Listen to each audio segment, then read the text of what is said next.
वो धीरे धीरे उनके पास आती है और फिर अचानक वो अपने सिर से एक चमकता हुआ मोती गिराती है और उसे प्रधानमंत्री के चरणों में रख देती है। वनराज ने कहा था कि चित्रलेखा ही रास्ता दिखाएगी।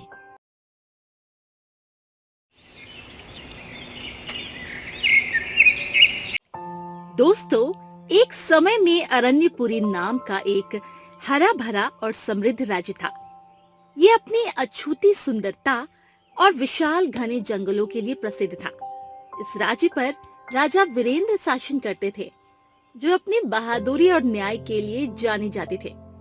लेकिन उनकी एक गहरी इच्छा थी, वे अपनी प्रजा के सामने अपनी वीरता साबित करना चाहते थे और इसके लिए उन्होंने एक विशाल और अभूतपूर्व शिकार अभियान की योजना बनाई। जंगल के सबसे दुर्लभ और मायावी जीवों का शिकार करना राजा वीरेंद्र का लक्ष्य था, जिसमें कि एक श्वेत हिरण का शिकार करना भी शामिल था, जिसके बारे में राज्य में कई दंत कथाएं थी कि वो किसी भी शिकारी के हाथ नहीं आता। मेरे प्रिय मंत्रियों और सेनापतियों, आज मैं आप सभी के समक्ष एक घोषणा करने जा रहा हूं।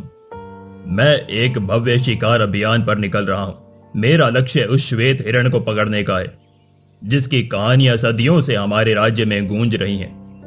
उसे चित्रलेखा कहा जाता है। वो इस जंगल का सबसे खूबसूरत और मायावी जीव है। उसे पकड़कर मैं अपनी प्रजा को दिखाऊंगा कि उनका राजा कितना पराक्रमी है। महाराज, आपकी वीरता पर हमें कोई संदेह नहीं, लेकिन चित्रलेखा कोई साधारण हिरण नहीं है। लोक कथाओं में कहा जाता है कि वह जंगल की आत्मा है और उसे पकड़ने से जंगल का संतुलन बिगड़ सकता है। क्या हमें इस अभियान पर पुनर्विचार नहीं करना चाहिए महाराज? प्रधानमंत्री जी, ये सब पुरानी कहानियां हैं। एक जानवर क्या हमारा रास्ता रोकेगा? महाराज की इच्छा है और मैं उनके साथ कंधे से कंधा मिलाकर चलूंगा। हम चित्रलेखा को जरूर पकड़ेंगे महाराज। प्रधानमंत्री जी, सेनापति ब्रजदत्त सही कह रहे हैं।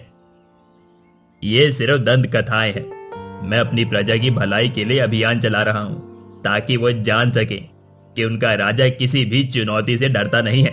इसीलिए प्रधानमंत्री जी, आप मुझे अपनी तैयारी की पूरी जानकारी दें, ताकि मैं यह अभियान आगे बढ़ा सकूं। राजा वीरेंद्र ने प्रधानमंत्री केशव की चेतावनी को अनसुना कर दिया। शिकार अभियान की तैयारियां जोरों पर थी। राज्य के बेहतरीन शिकारी और सैनिक राजा के साथ जाने के लिए तैयार थे। जंगल की गहराइयों में एक रहस्यमयी आकृति इस पूरी घटना को देख रही थी। वनवासी, जिसे वनराज के नाम से जाना जाता था, वो जानता था कि ये अभियान राज्य के लिए शुभ नहीं है। ये राजा अपनी शक्ति के नशे में चूर है। वो नहीं जानता कि वो किसके साथ खेलने जा रहा है। चित्रलेखा कोई साधारण हिरण नहीं है। वो इस जंगल की आत्मा है। अगर उसे कुछ हुआ तो इस अरण्यपुरी पर भयंकर श्राप आ सकता है। नहीं नहीं नहीं, मुझे कुछ करना होगा, लेकिन कैसे? अगले दिन राजा वीरेंद्र अपनी विशाल सेना और शिकारियों के साथ जंगल की ओर प्रस्थान करते हैं। प्रधानमंत्री केशव ने उन्हें रोकने की बहुत कोशिश की, लेकिन राजा नहीं माने। जैसे ही वे जंगल के करीब पहुंचते हैं, हवा में एक अजीब सी खामोशी छा जाती है। पक्षियों का चहचहाना बंद हो जाता है और पेड़ों की पत्तियां भी शांत हो जाती है। महाराज, ये जंगल आज कुछ अजीब लग रहा है। ऐसी शांति मैंने पहले कभी नहीं देखी। क्या आप भी सन्नाटे को महसूस कर पा रहे हैं? लगता है चित्रलेखा को हमारी आहट मिल गई है। वो डर के मारे कहीं छिप गई होगी। हमें उसे ढूंढना ही होगा। लेकिन महाराज, अगर सच में चित्रलेखा के पास कोई जादुई शक्तियां हुई तो? क्योंकि किसी ने भी उसे ठीक तरह से देखा नहीं है, इसीलिए हम उसके बारे में सिर्फ अनुमान ही लगा सकते हैं। तुम ठीक कहते हो सेनापति, लेकिन जब तक हम उसे प्रत्यक्ष ना देख ले, हम कुछ नहीं कह सकते। हमें उम्मीद है कि बस वो एक बार हमें दिख जाए। हाँ। राजा और उनकी सेना जंगल में प्रवेश करती है। वे कई दिनों तक चित्रलेखा को ढूंढते हैं, लेकिन वो उन्हें दिखाई नहीं देती। ऐसा लगता है जैसे वो हवा में विलीन हो गई हो। सैनिक थकने लगते हैं और राजा भी अधीर होने लगते हैं।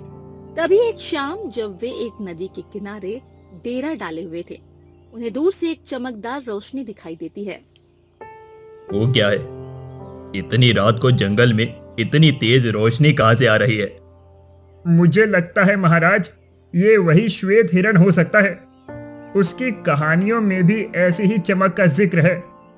अगर ऐसा है तो चलो, हमें तुरंत उस दिशा में बढ़ना चाहिए। राजा और उनके कुछ सैनिक उस रोशनी की ओर बढ़ते हैं। वो जंगल एक घने हिस्से में पहुंचते हैं, जहाँ एक छोटा सा तालाब था और उसके किनारे चित्रलेखा खड़ी थी। उसका शरीर चांदनी की तरह चमक रहा था और उसकी आंखें तारों जैसी थी। वो इतनी दिव्य लग रही थी कि राजा वीरेंद्र एक पल के लिए अपनी तलवार उठाना भूल गए। ये तो अद्भुत है। मैंने कभी सोचा भी नहीं था कि कोई जीव इतना भी सुंदर हो सकता है। जैसे ही राजा वीरेंद्र उसकी सुंदरता में खोए हुए थे, चित्रलेखा घूमती है और सीधा उनकी ओर देखती है। उसकी आंखों में डर नहीं बल्कि एक गहरा संदेश था। वो अपनी गर्दन हिलाती है, जैसे कुछ समझाने की कोशिश कर रही हो। तभी जमीन से एक अजीब सी गंध उठने लगती है और हवा में एक बदबूदार धुआं फैलने लगता है। ये क्या ये क्या है महाराज? ये धुआं कहां से आ रहा है? वो तो हमें भी समझ में नहीं आ रहा सेनापति। शायद चित्रलेखा अपनी किसी जादुई शक्ति का प्रयोग कर रही है। उसके बाद चित्रलेखा तुरंत वहां से जंगल में भाग जाती है। राजा और सैनिक धुएं से घिर जाते हैं। तभी धुएं के बीच से एक डरावना ठहाका सुनाई देता है और एक काली आकृति उसके सामने आती है। ये तांत्रिक भैरव था, जिसकी त्वचा जहरीली और आंखें लाल थी। उसके हाथ में एक अजीब सा काला डंडा था। तुम राजा वीरेंद्र हो ना? हाँ, मैं ही हूँ राजा वीरेंद्र। मूर्ख, तुम उस मायावी हिरण को पकड़ने आए हो। वो मेरी है।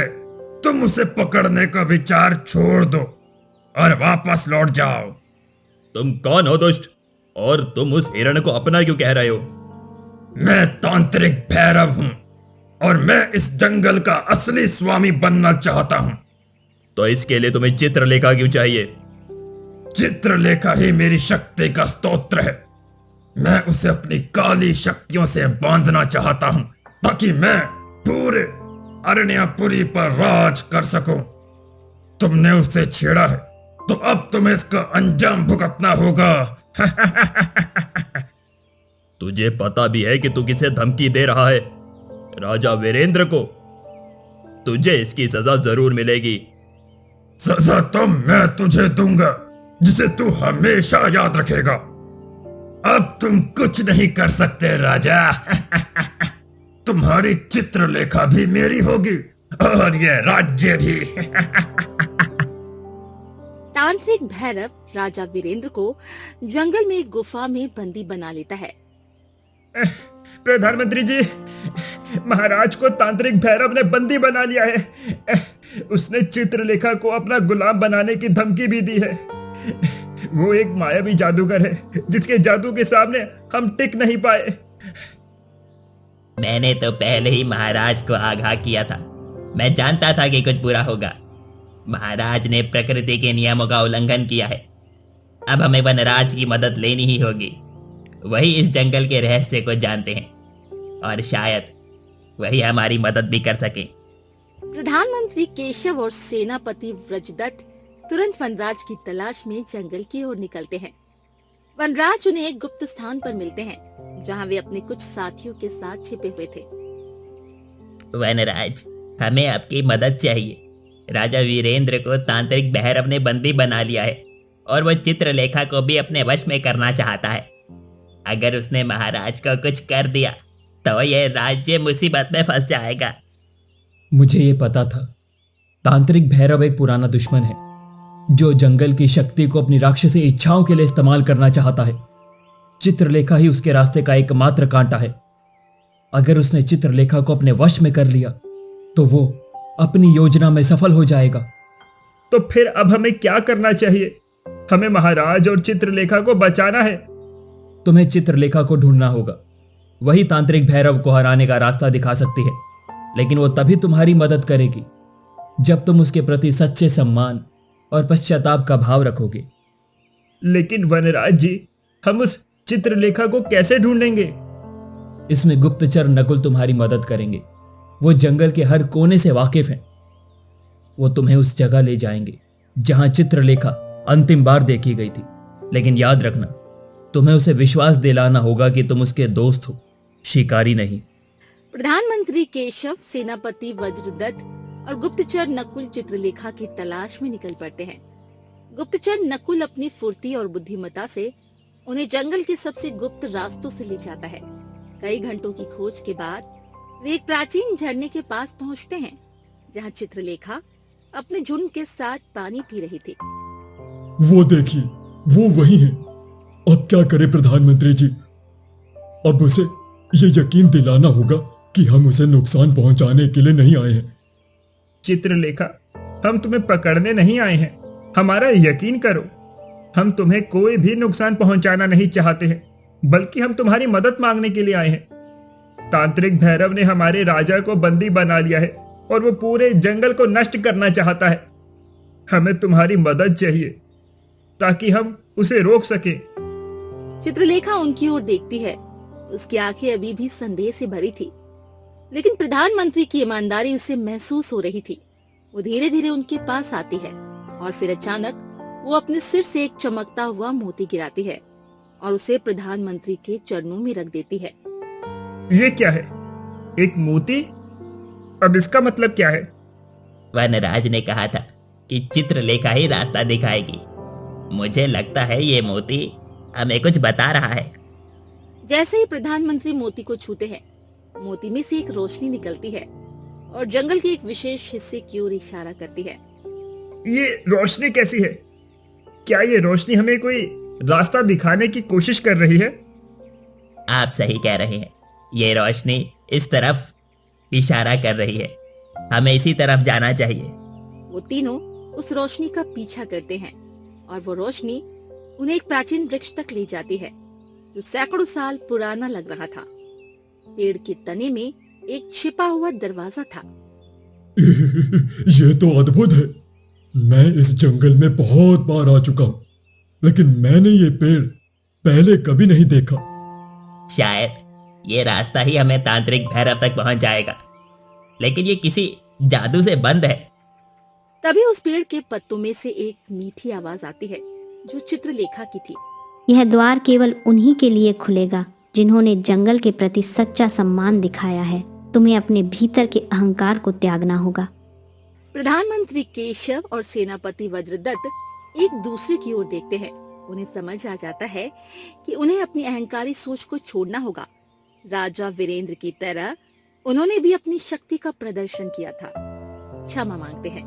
जैसे ही वे क्षमा मांगते हैं, दरवाजा धीरे धीरे खुल जाता है और उसके अंदर से एक सुरंग दिखाई देती है। ये खुल गया। वनराज सही थे, हमें सिर्फ अपना अहंकार त्यागना था और सच्चे मन से अपने लक्ष्य की ओर जाना था। वो देखो, शायद हमें सुरंग में जाना होगा, तभी हमें आगे का रास्ता मिल पाएगा। चलो। उसके बाद वो तीनों सुरंग के अंदर प्रवेश करते हैं। सुरंग अंधेरी और घुमावदार थी। अंदर उन्हें कई अजीबोगरीब चित्र दिखाई देते हैं। वे जंगल के इतिहास और तांत्रिक भैरव के काले जादू को दर्शा रहे थे। अंत में वे एक बड़े से गुफा में पहुंचते हैं, जहां वीरेंद्र एक पत्थर की वेदी पर बंधे हुए थे और तांत्रिक भैरव चित्रलेखा को अपने जादू से वश में करने की कोशिश कर रहा था। अब तुम मेरी होगी चित्रलेखा, और फिर मैं अरण्यपुरी को अपने अधीन कर लूंगा। मुझे छोड़ दो दुष्ट, तुम कभी सफल नहीं हो पाओगे। मैं तुम्हें कभी सफल नहीं होने दूंगा, चाहे तुम कुछ भी कर लो। प्रधानमंत्री केशव, सेनापति वज्रदत्त और गुप्तचर नकुल तुरंत तांत्रिक भैरव पर हमला करते हैं। एक भयंकर लड़ाई छिड़ जाती है। तांत्रिक भैरव अपने काले जादू से उन पर हमला करता है, लेकिन तीनों पूरी बहादुरी से उसका सम्मान करते हैं। सेनापति वज्रदत्त अपनी तलवार से तांत्रिक भैरव के जादू के वारों को काटते हैं, जबकि गुप्तचर नकुल अपनी फुर्ती से उसे चकमा देता है। हमें हमें उसे रोकना होगा महाराज। इसकी शक्ति को रोकने के बाद ही हम कुछ कर सकेंगे।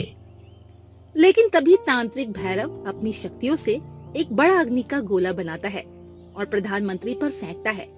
तभी चित्रलेखा, जो अभी तक तांत्रिक के जादू से जूझ रही थी, अचानक जोरदार आवाज निकलती है और उसकी आंखों से एक श्वेत किरण निकलती है जो सीधे तांत्रिक भैरव के अग्नि गोले से टकराती है। अग्नि गोला तुरंत बुझ जाता है।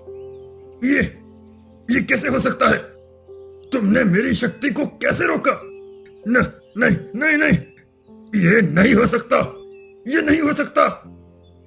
चित्रलेखा अपनी पूरी शक्ति से तांत्रिक भैरव की ओर देखती है।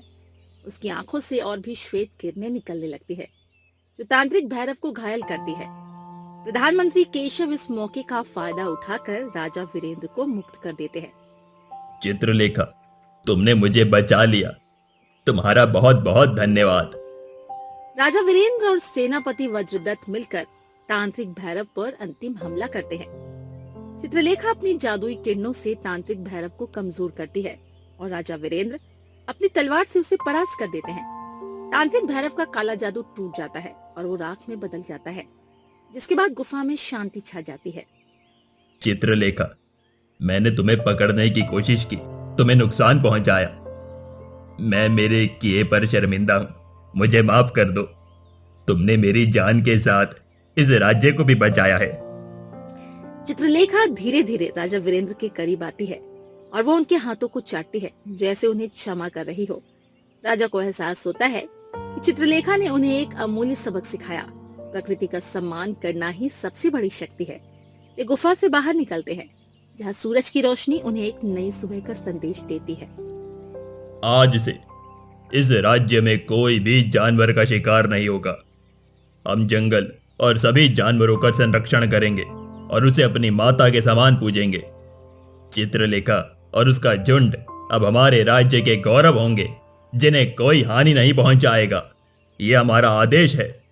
महाराज, आपने आज अपनी प्रजा के लिए एक महान उदाहरण स्थापित किया है, जिसे हजारों सालों तक एक मिसाल के तौर पर याद किया जाएगा। हम सभी आपके इस निर्णय का समर्थन करते हैं महाराज। आज मुझे हृदय से ऐसा लग रहा है कि आपने सच में बहुत अच्छा निर्णय लिया है। महाराज, अच्छा हुआ चित्रलेखा ने उस तांत्रिक भैरव को खत्म करने में हमारी मदद की है, नहीं तो इस राज्य पर कब्जा कर लेता वो। आपने बिल्कुल सही कहा प्रधानमंत्री जी। खुद की वीरता को सिद्ध करने में हम इतने अंधे हो गए थे कि हमें और कुछ सूझ ही नहीं रहा था। लेकिन हमें ये बात अच्छी लगी कि आपने हमें पहले ही आगाह किया था। आपने ये नहीं सोचा कि राजा को विरोध करना चाहिए या नहीं, बल्कि आपने इस राज्य के बारे में सोचा।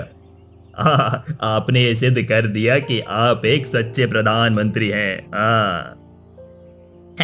महाराज, ये तो मेरा फर्ज था जो मैंने निभाया।